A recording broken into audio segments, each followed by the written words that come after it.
Flora and Ulysses, The Illuminated Adventures by Kate DiCamillo. In the Tickham kitchen, late on a summer afternoon. What's this, Donald? Happy birthday to you. Well, this is your birthday present. It's a Ulysses Super Suction Multi-Terrain 2000 XL Happy Birthday.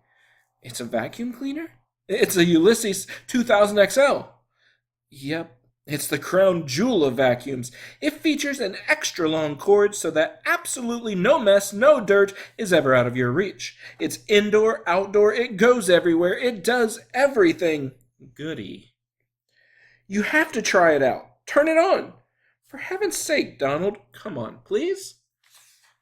Whoa, hey now. What in the world, Donald? It's multi-terrain. You should come on, try it outside. And that's how it all began. With a vacuum cleaner, really. Flora Bell Buckman was in her room at her desk. She was very busy. She was doing two things at once. She was ignoring her mother, and she was also reading a comic book entitled The Illuminated Adventures of the Amazing Incandesto. Flora, her mother shouted. What are you doing up there? I'm reading, Flora shouted back. Remember the contract, her mother shouted. Do not forget the contract. At the beginning of summer, in a moment of weakness, Flora had made the mistake of signing a contract that said she would work to turn her face away from the idiotic hijinks of comics and toward the bright light of true literature. Those were the exact words of the contract. They were her mother's words.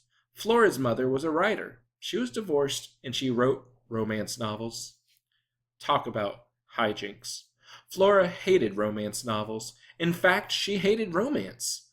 I hate romance, said Flora out loud to herself. She liked the way the words sounded. She imagined them floating above her in a comic strip bubble. It was a comforting thing to have words hanging over her head, especially negative words about romance. I hate romance. Flora's mother had often accused Flora of being a natural-born cynic. Flora suspected that this was true. She was a natural-born cynic who lived in defiance of contracts. Yep, thought Flora, that's me. She bent her head and went back to reading about the amazing Incandesto. She was interrupted a few minutes later by a very loud noise. It sounded as if a jet plane had landed in the Tickham's backyard. What the heck? Said Flora. She got up from her desk and looked out the window and saw Miss Tickham running around the backyard with a shiny, oversized vacuum cleaner. It looked like she was vacuuming the yard, but that can't be, thought Flora. Who vacuums their yard? Actually, it didn't look like Miss Tickham knew what she was doing. It was more like the vacuum cleaner was in charge. And the vacuum cleaner seemed to be out of its mind, or its engine, or something. A few bolts shy of a load, said Flora out loud. And then she saw that Miss Tickham and the vacuum cleaner were headed directly for a squirrel. Hey now, said Flora. She banged on the window. Watch out, she shouted. You're going to vacuum up that squirrel. She said the words, and then she had a strange moment of seeing them hanging there over her head. You were going to vacuum up that squirrel. There's just no predicting what kind of sentences you might say, thought Flora. For instance, who would ever think you would shout, you're going to vacuum up that squirrel? It didn't make any difference, though, what words she said. Flora was too far away. The vacuum cleaner was too loud, and also, clearly, it was bent on destruction. This malfeasance must be stopped, said Flora in a deep and superheroic voice. This malfeasance must be stopped, was what the unassuming janitor Alfred T. Slipper always said before he was transformed into the amazing Incandesto and became a towering crime-fighting pillar of light. Unfortunately, Alfred T. Slipper wasn't present. Where was Incandesto when you needed him? Not that Flora really believed in superheroes, but still, she stood at the window and watched as the squirrel was vacuumed up. Vroom, poof, poof. Holy bagumba, said Flora. Not much goes on in the mind of a squirrel. Huge portions of what is loosely termed the squirrel brain are given over to one thought: food. The average squirrel cognition goes something like this: I wonder what there is to eat. This thought is then repeated with small variations. For example, where's the food? Man, I sure am hungry. Is that a piece of food? And are there more pieces of food? Some 6,000 or 7,000 times a day. All of this is to say that when the squirrel in the Tickham's backyard got swallowed up by the Ulysses 2000X, there weren't a lot of terribly profound thoughts, at least not going through his head. As the vacuum cleaner roared towards him, he did not, for an instant, think, oh, here at last is my fate come to meet me. He did not think, oh, please give me one more chance and I will be good this time around. What he thought was, man, I sure am hungry. And then there was a terrible roar, and he was sucked right off of his feet. At that point, there were no thoughts in the squirrel head, not even thoughts of food. Seemingly swallowing a squirrel was a bit much even for the powerful, indomitable, indoor-outdoor Ulysses 2000X. Miss Tickham's birthday machine let out an uncertain roar and stuttered to a stop. Miss Tickham bent over and looked down at the vacuum cleaner, and there was a tail sticking out of it. For heaven's sake, Miss Tickham said, what's next? She dropped to her knees and gave the tail a tentative tug. She stood and she looked around the yard. Help! She said. I think I've killed a squirrel. Flora ran from her room. She ran down the stairs, and as she ran, she thought, for a cynic, I am a surprisingly helpful person. She went out the back door. Her mother called to her, and she said, Where are you going, Flora Belle? Flora didn't answer her.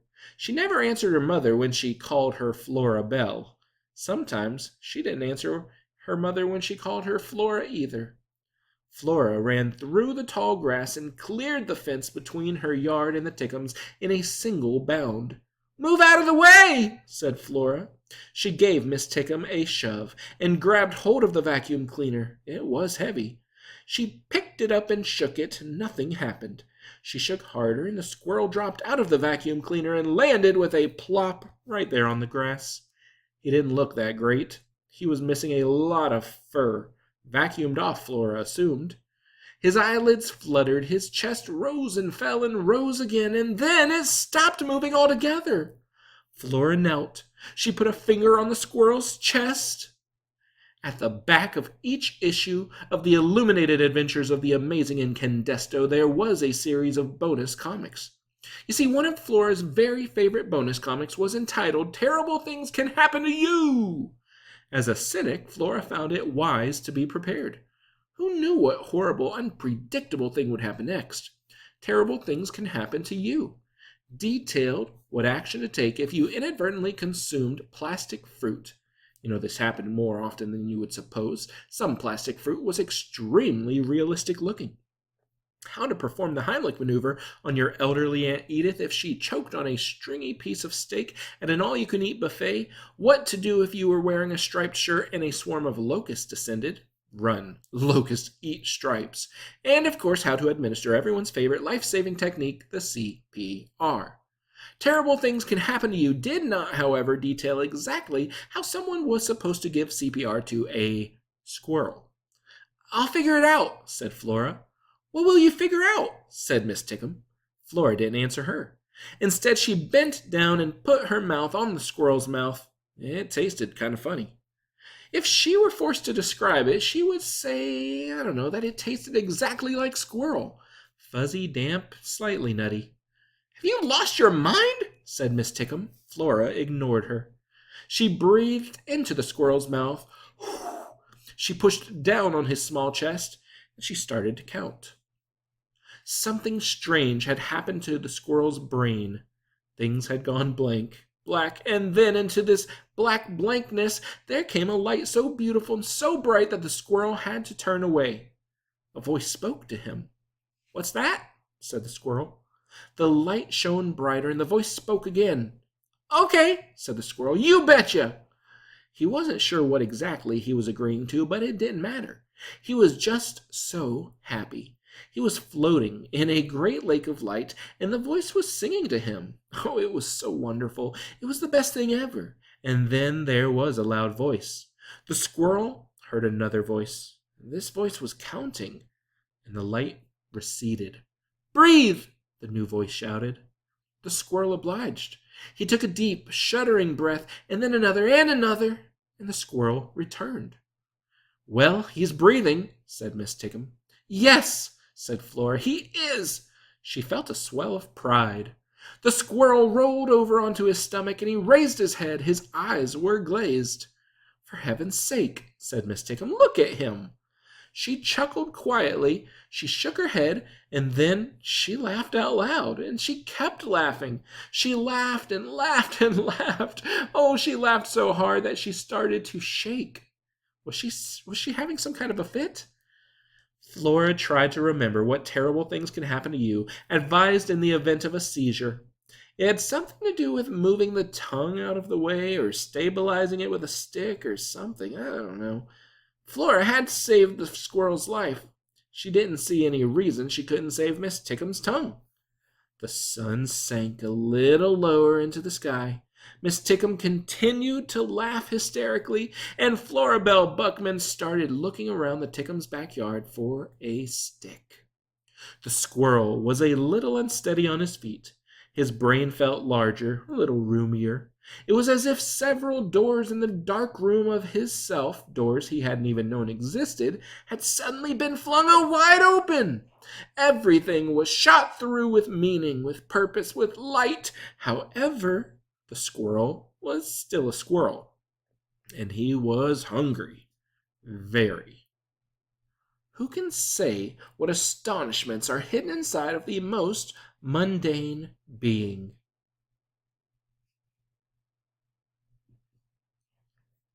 Flora and Miss Tickum noticed at the same time. "The squirrel," said Flora. "The vacuum cleaner," said Miss Tickum. Together they stared at the Ulysses 2000X and at the squirrel, who was now holding it up over his head with one paw. "That can't be," said Miss Tickum. The squirrel shook the vacuum cleaner. "That just can't be," said Miss Tickum. "You already said that," said Flora. "I'm repeating myself?" "Yeah, you're kind of repeating yourself." "Maybe I have a brain tumor," said Miss Tickum. It was certainly possible that Miss Tickum had a brain tumor.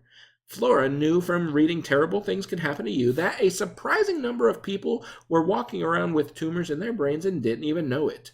That was the thing about tragedy. It was just sitting there, keeping you company and waiting, and you had absolutely no idea. This was the kind of helpful information that you could get from the comics if you paid attention.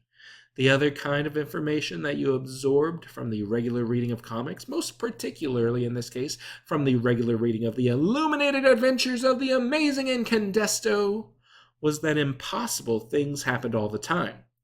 For instance, heroes, superheroes were born of ridiculous and unlikely circumstances. Spider bites, chemical spills, planetary dislocation, and in the case of Alfred T. Slipper, from accidental submersion in an industrial-sized vat of cleaning solution called Incandesto, the cleaning professional's hard-working friend.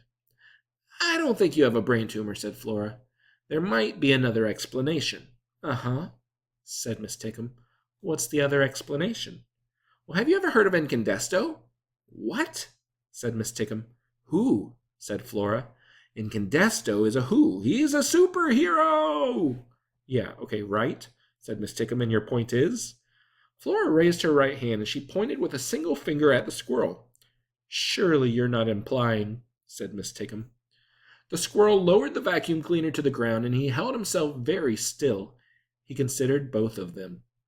His whiskers twitched and trembled. There were cracker crumbs on his head. He was a squirrel. Could he be a superhero too? Alfred T. Slipper was a janitor. Most of the time people looked right past him, and sometimes, often in fact, they treated him with disdain. They had no idea of the astonishing acts of heroism, the blinding light contained within his outward humdrum disguise. Only Alfred's parakeet, Dolores, knew who he was and what he could do. "The world will misunderstand him," said Flora. "You bet it will," said Miss Tickum. "Tootie?" shouted Mr. Tickum from the back door. "Tootie, I'm hungry! Tootie!" What a ridiculous name. Flora couldn't resist the urge to say it out loud. Tootie, Tootie Tickum. Listen, Tootie, go inside, feed your husband, say nothing to him or to anyone else about any of this, okay? Right, said Tootie. Say nothing. Feed my husband. Okay, right. And she began walking slowly toward the house. Mr. Tickum called out, Are you done vacuuming? What about the Ulysses? Are you just going to leave it sitting there? Ulysses, whispered Flora. She felt a shiver run from the back of her head to the base of her spine. She might be a natural-born cynic, but she knew the right word when she heard it. Ulysses, she said again. She bent down and held out her hand to the squirrel. Come here, Ulysses, she said. She spoke to him, and he understood her. What the girl said was, Ulysses, come here, Ulysses. And without thinking, he moved toward her. It's okay, she said. And he believed her. It was astonishing. Everything was astonishing. The setting sun was illuminating each blade of grass. It was reflecting off the girl's glasses, making a halo of light around the girl's round head, setting the whole world on fire. The squirrel thought, when did things become so beautiful? And if it has been this way all along, how is it that I've never noticed before? Listen to me, the girl said. My name is Flora. Your name is Ulysses. Okay, thought the squirrel. She put her hand on him. She picked him up. She cradled him in her left arm. He felt nothing but happiness. Why had he always been so terrified of humans? He couldn't imagine. Actually, he could imagine. There had been that time with the boy and the BB gun, and there had truthfully been a lot of other incidents with humans, some involving BB guns and some not, and all of them had been violent, terrifying, and soul-destroying. But this was new life, and he was a changed squirrel. He felt spectacular, strong, smart, capable, and also hungry. He was very, very hungry.